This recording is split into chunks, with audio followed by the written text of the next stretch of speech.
ce geste de toi viendra mon secours.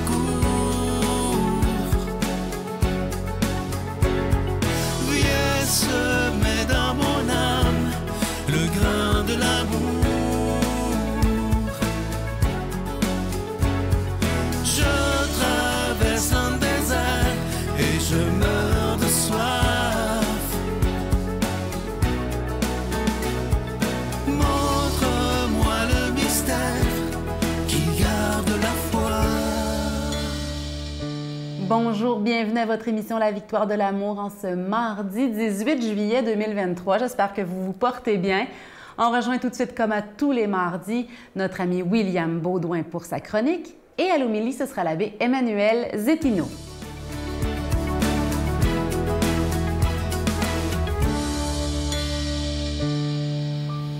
Bonjour à vous, chers amis. J'espère que vous allez bien cette belle journée. Moi, encore une fois, je vais très, très bien.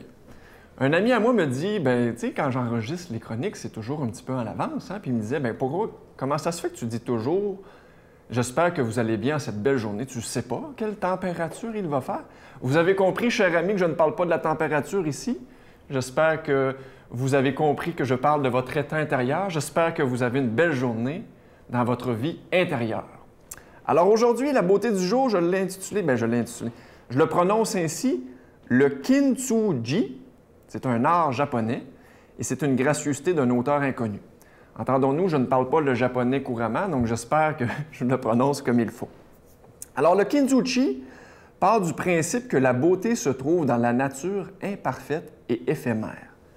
Apparu au 16e siècle, le kintsugi est l'art de réparer les céramiques, porcelaines en les embellissant. Kin signifie or et tsuji, jointure en japonais. Ici, pas question de jeter une poterie cassée et encore moins de dissimuler les fêlures de sa vieillesse.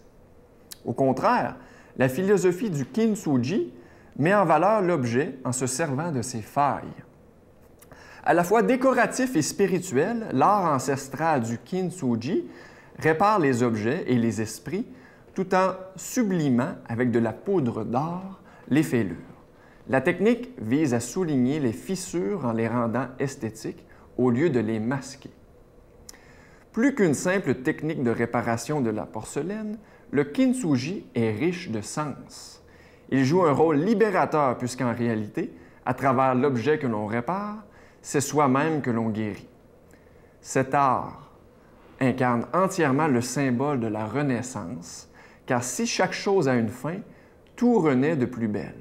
En empruntant la philosophie du kintsugi, ce que l'on trouve laid, au départ devient le témoignage de l'histoire et du parcours de chacun. Les cicatrices et les marques du temps sont une invitation à donner du sens à sa vie. Et je termine là-dessus. Symbole de renouveau, le kintsugi voit la beauté dans la simplicité et l'imperfection. Il s'agit d'une véritable métamorphose de la résilience que l'on peut appliquer à soi-même. Je trouvais ça très, très beau. Je suis tombé là-dessus par hasard sur Internet à un moment donné en faisant des recherches. Cet art, peut-être vous avez déjà vu ça, peut-être que vous allez, après la chronique, aller voir, cet art japonais de réparer des objets en les embellissant. Mais je trouve qu'il y a quelque chose de très, très beau là-dedans parce que finalement, dans la vie, on a tendance à cacher nos cicatrices physiques ou psychiques. On a tendance à mettre ça de côté, à les cacher. Mais aujourd'hui, l'invitation que je vous fais, c'est de les embellir, les mettre au profit des gens. Hein? De faire en sorte que nos cicatrices, nos difficultés soient l'objet de discussion et de fierté. Il n'y a rien de plus beau qu'une patiente, encore la semaine dernière, j'ai été témoin de ça, d'une patiente qui enlève son bonnet pour la première fois et qui monte son crâne, plus de cheveux, devant tout le monde. Alors sur ce, chers amis, je vous souhaite une très, très belle journée. Au plaisir. Notre Père qui es aux cieux, que ton nom soit sanctifié, que ton règne vienne, que ta volonté soit faite sur la terre comme au ciel. Donne-nous aujourd'hui notre pain de ce jour. Pardonne-nous nos offenses, comme nous pardonnons aussi à ceux qui nous ont offensés. Et ne nous laisse pas entrer en tentation, mais délivre-nous du mal, car c'est à toi qu'appartiennent le règne, la puissance et la gloire pour les siècles des siècles. Amen. La Victoire de l'amour vous invite à sa retraite spirituelle les 6, 7 et 8 octobre 2023 sous le thème « La justice de Dieu, c'est la miséricorde », en compagnie du Père Michel-Marie, William Beaudoin, Sylvain et l'animation musicale avec Miguel, Jessica Poulain, Lilia Jobin et Alain Martineau. Spectacle musical du Père Michel-Marie le samedi soir à l'hôtel et suite Le Dauphin de Drummondville. Réservé au 514-523-4433 ou sans frais au 1-888-811-92-91.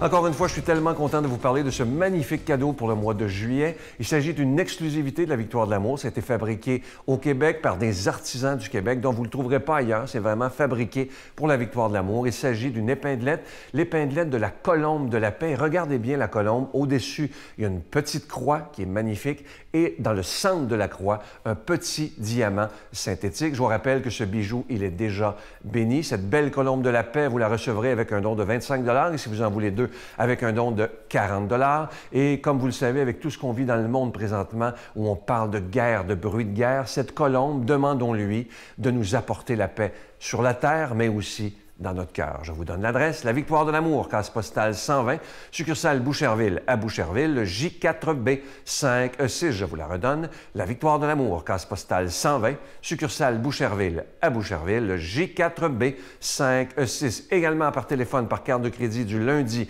au jeudi, ça c'est pour la période estivale, de 8 h le matin à 17 h dans le 514-523-4433, 523-4433 ou sans frais, le 1-888-811-9291, 1-888-811-9291 et aussi sur notre site Internet qui est un moyen très facile, sécure et efficace de faire votre don, le www.lavictoiredelamour.org. Alors, je vous rappelle ce magnifique cadeau du mois, l'épinglette de la colombe de la paix. Vous allez voir la belle petite croix qui est au-dessus et la croix est ornée d'un petit diamant synthétique. Et je vous rappelle que ce bijou, il est déjà béni. Merci de tout cœur de votre don spécial du mois de juillet.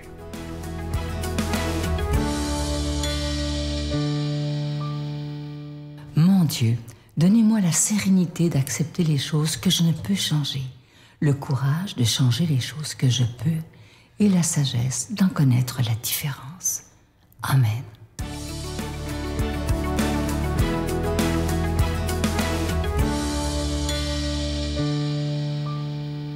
Le Seigneur soit avec vous. Évangile de Jésus-Christ selon saint Matthieu. Jésus se mit à faire des reproches aux villes où avaient eu lieu la plupart de ses miracles, parce qu'elles ne s'étaient pas converties.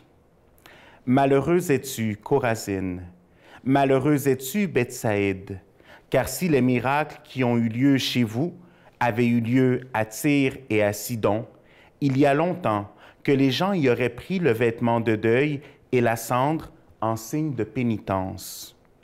En tout cas, je vous le déclare, Tyr et Sidon seront traités moins sévèrement que vous au jour du jugement.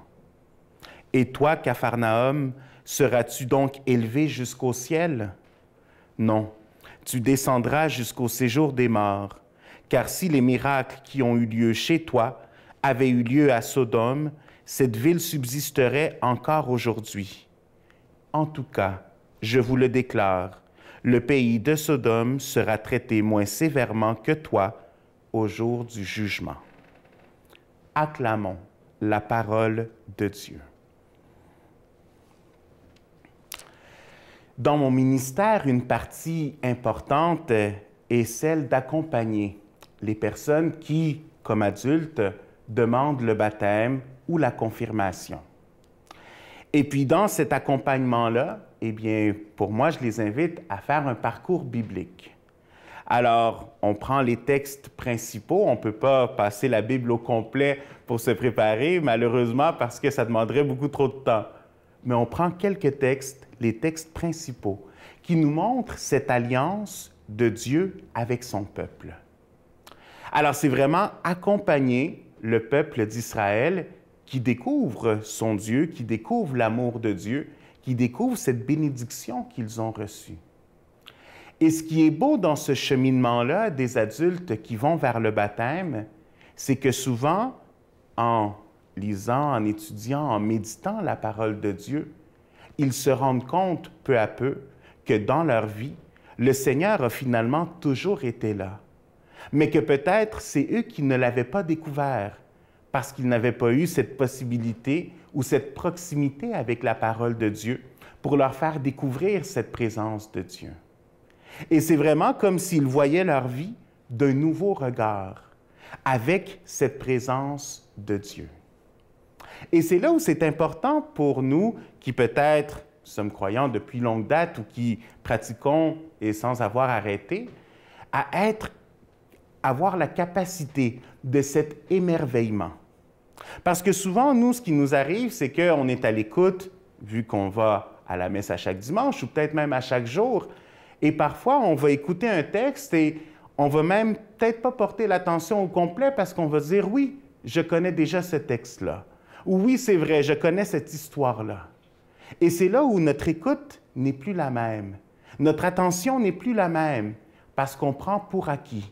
On se dit « Ah oui, oui, c'est cette histoire-ci, c'est cette parabole-ci, Jésus qui fait ce miracle-ci » et nous bloquons nous-mêmes cette possibilité à l'Esprit Saint de nous laisser inspirer ou de nous faire voir sous un nouveau regard cette parole de Dieu.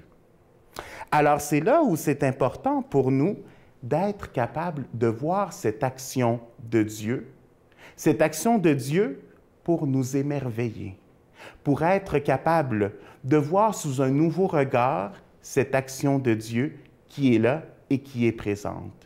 Et c'est là où Jésus va faire ce reproche de dire, bien, vous avez vu les signes concrets, vous avez vu les miracles, vous étiez en attente de ce Messie et malgré tout, vous ne vous êtes pas convertis.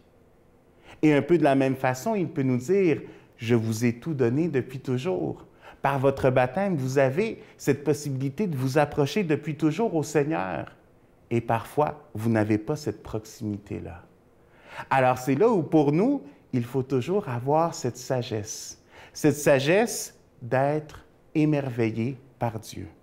Cette sagesse de se mettre à l'écoute de cette parole et de faire confiance qu'elle renouvelle vraiment notre esprit, qu'elle renouvelle tout ce que nous sommes et de ne pas tout simplement nous confier en disant « je connais ceci, je connais cela », mais être capable de découvrir des nouveaux aspects de l'amour de Dieu.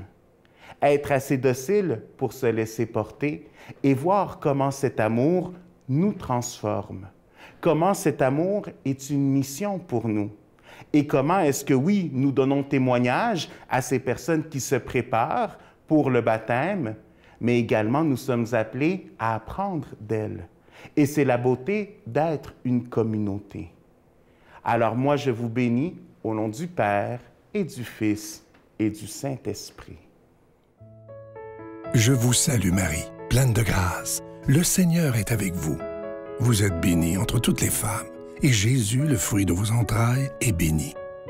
Sainte Marie, Mère de Dieu, priez pour nous pécheurs, maintenant et à l'heure de notre mort. Amen. Un jour, j'ai entendu cette petite réflexion que je vous partage parce que je la trouve bien sage. N'acceptons pas les critiques de la part de quelqu'un à qui on ne demanderait pas de conseils. Ne prenons pas les critiques si ça vient de quelqu'un dont on n'a pas confiance en la sagesse. Et j'irai plus loin en disant, si on a une critique à apporter, qu'elle soit constructive, qu'elle soit pour apporter un changement positif. Bonne journée. Parce qu'on a un problème de maltraitance au Québec, puis on n'en parle pas parce que ça nous confronte trop. Quand on parle d'un enfant qui a subi de la violence corporelle, par exemple, ou des agressions sexuelles, c'est comme « Oh non, on ne veut pas aller là ». C'est quoi l'amour? Tu ne sais pas l'amour. Un mot qu'on oublie. Tu crois que c'est ça?